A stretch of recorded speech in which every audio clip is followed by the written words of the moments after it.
집이 어디십니까? 집은 왜? 이 새끼가 대답 안 해? 너 전남 택시가 말투가 왜 그 모양이야? 그 이사 온 지 얼마 안 돼가지고. What's going on? Why are you stopping us?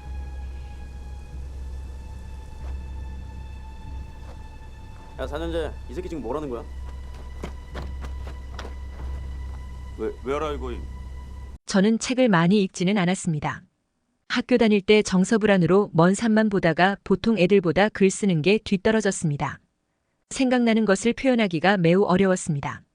사람은 책을 많이 읽고 글쓰기를 해야 머리가 잘 돌아갑니다. 이 말을 누구에게도 하지 않았는데요.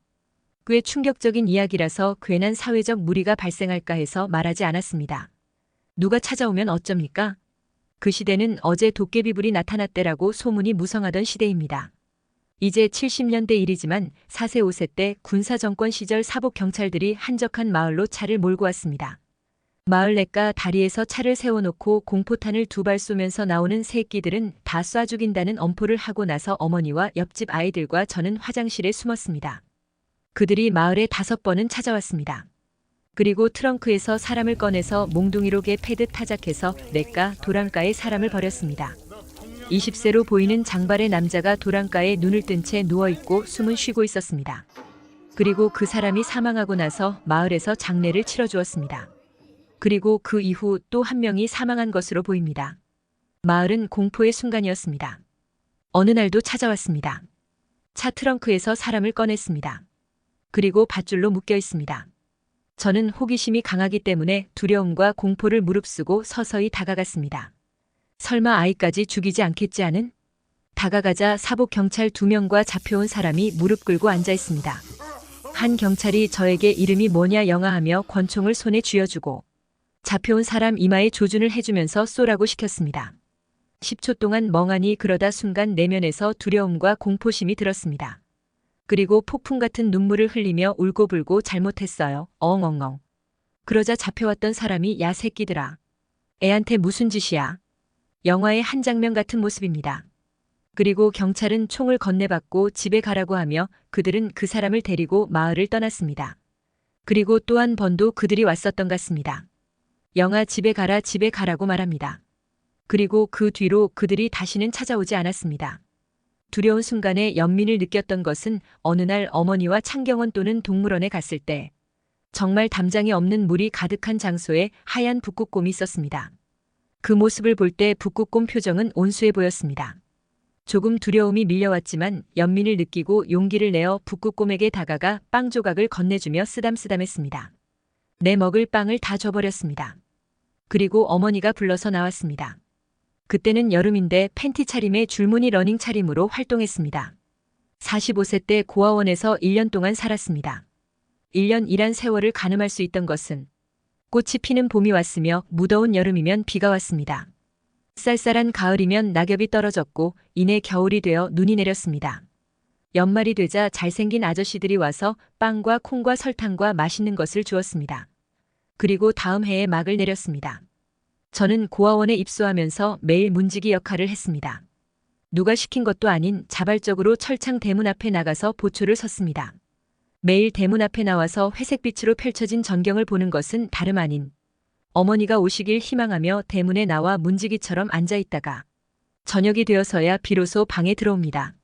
아침에 8시경부터 시작해서 오후 저녁 7, 8시경까지입니다. 당연히 가난한 고아원은 아침 저녁 2끼만 줍니다.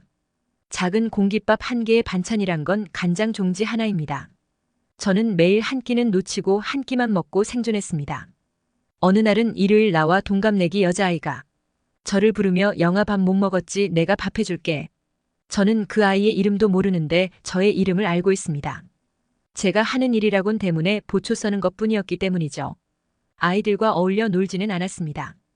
그러곤 단상에서 설교하시는 목사님 아랑곳하지 않고 단상 아래 소꿉장난할 때 밥솥에 쌀밥을 담아놨던 것입니다. 냄새는 얼마나 지났는지 쉰내가 납니다. 안 먹어.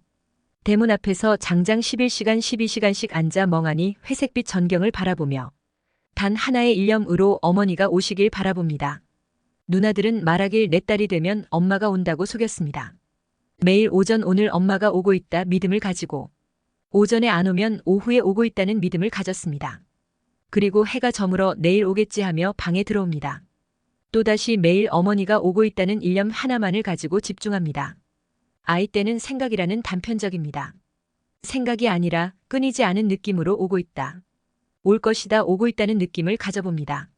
어린 나이의 세상은 무엇일까? 나는 누구인가? 하늘을 올려다보며 절대 세상에 그들이 있고 나도 그들과 같다. 라는 느낌 직관적 알아차림이 있습니다.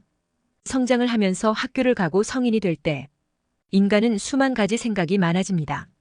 하루에도 수만 가지 생각을 하고 생각 중독증에 빠지게 됩니다. 그래서 명상을 할 때 난데없이 생각이 불쑥불쑥 튀어나와서 명상 세계를 헤집고 다닙니다.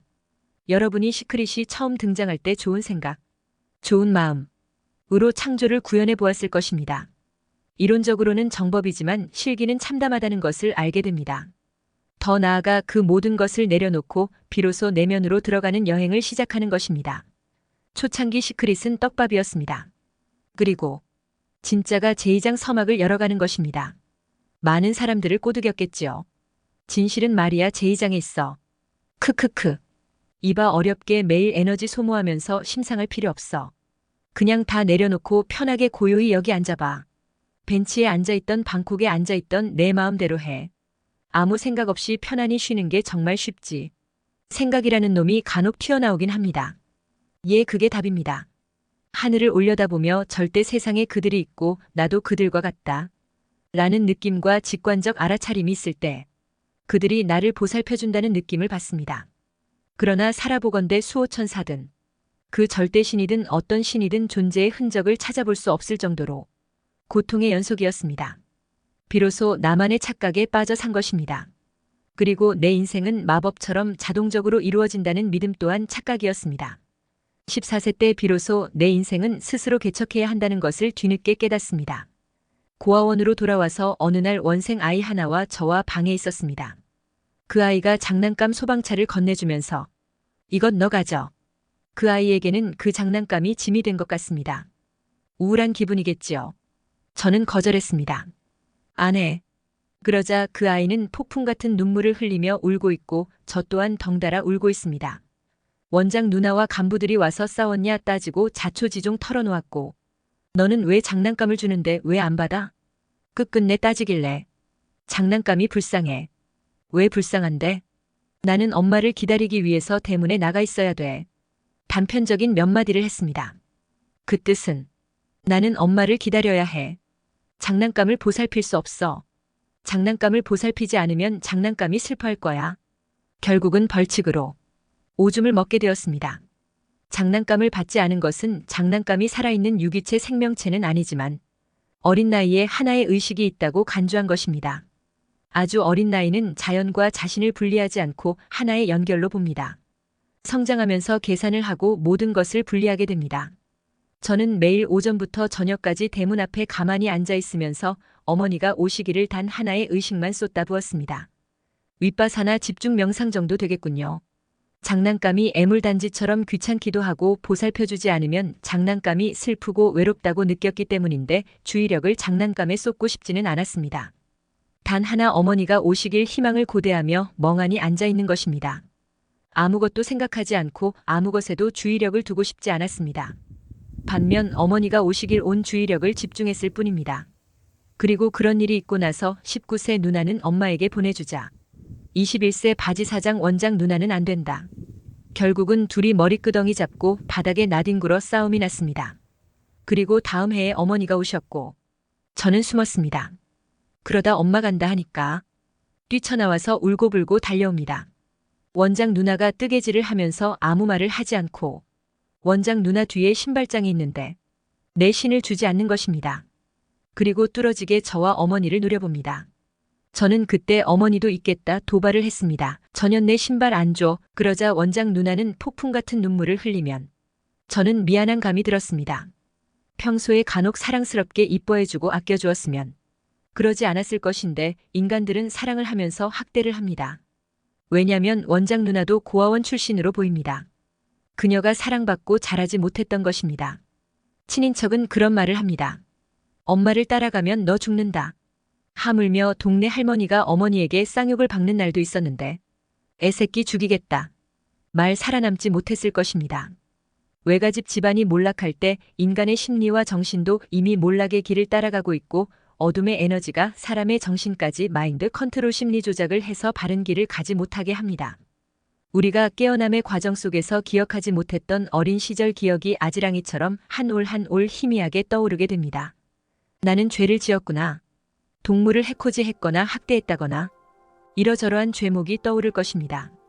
마치 스웨덴 보리가 보았던 장면처럼 또는 임사체험자들이 영계에 방문하여 생명 복습을 했듯이 생의 한순간 한순간 파노라처럼 강렬한 인생 재복습 체험을 하듯이 낱낱이 행위가 드러납니다. 그렇듯 깨어남의 과정에서는 까마득하게 잊어진 과거가 주마등처럼 떠오르게 됩니다. 아다무스 세인트 저메인의 말을 빌리면 여러분은 과거에 죄를 짓지 않았습니다. 그것은 사실이 아닙니다. 어린 시절 과거는 사실과 다릅니다. 과거란 것은 90%가 사실이 아닙니다. 여러분이 죄를 지었다는 것은 여러분이 아니라 어둠의 에너지입니다. 자꾸 죄를 지었다고 믿는다면 우주에서 죄목을 찾는데 우리가 찾아주지 하며 한 다발 묶음의 죄를 찾아줄 것입니다. 여러분은 결코 죄를 짓지 않았습니다. 그것은 어둠의 에너지였습니다. 제가 하나 지킨 것은 고향 할아버지 작은아버지 집에 살 때 여러 번 개를 키웠는데 초등학교 1학년 때 한날 작은아버지가 기르던 개를 개타작하는 장면을 보고 보신탕을 끓였는데 먹지 않고 그 후 개고기를 먹지 않겠다 맹세를 했습니다. 어떤 자의 내면에 그리스도가 저에 대해서 물어보았습니다. 그 그리스도는 아무 말 없이 하염없이 눈물만 흘렸다고 했습니다. 아무 말이 없지만 저는 그 이유를 알 수 있었습니다. 그 말인즉슨 존귀한 수행자든 구루가 되었든 성인다운 수행자였어야 했는데 어리석고 죄 많은 인간이기 때문에 참혹하다 못해 눈물만 흘렸을 것으로 보입니다. 7세 때 어린 시절은 리어카를 보고 생명의식이 있지 않을까? 이 땅들도 의식이 있지 않을까? 저 나무도 생명과 의식이 있지 않을까? 우리 집 강아지도 아픔을 느끼며 감정을 느끼듯이 생명체로서 존중받아야 하지 않을까? 단지 인간이 아니라는 것으로 학대를 당해야 할까? 문득 이런 사유를 했지만 이미 불교 진리에 드러난 현상입니다. 광물 중생 축생 많은 것이 생명과 의식입니다. 하물며 우리가 허공이라는 것들도 의식이 있습니다. 어쩌다 악마 같은 게 온다면 마음은 폭력적일 것입니다. 자잘한 미물에게 죄를 짓게 되지요. 어느 때는 순간순간 타생물에 대해서 사람에 대해서 별것도 아닌 일에 극도의 연민과 불쌍함이 느끼지곤 합니다. 마치 죽을 것 같은 연민과 고통이 우울함을 만드는데 주의력을 분산시켜 그 마음을 통제합니다. 우리가 인생의 올바른 인간으로 성장하기 위해서는 주요 인생 때때로 안배가 이루어집니다. 그래서 천사와 악마가 번갈아가면서 자극을 줍니다. 악마는 오지 말아야 하지만 어린 시절 고난에 빠지면 여지없이 어느 때 기회가 된다면 악마가 찾아와서 우리의 마음을 자극합니다. 인간은 모든 것에 휘둘립니다. 그게 에너지였던 무엇이었던 자유의지가 아닌 무엇들에 휘둘립니다. 한시라도 우리 마음을 관찰하고 또 관찰 알아차림만이 우리 자신이 주인의식을 되찾을 수 있습니다. 좋은 하루 되십시오.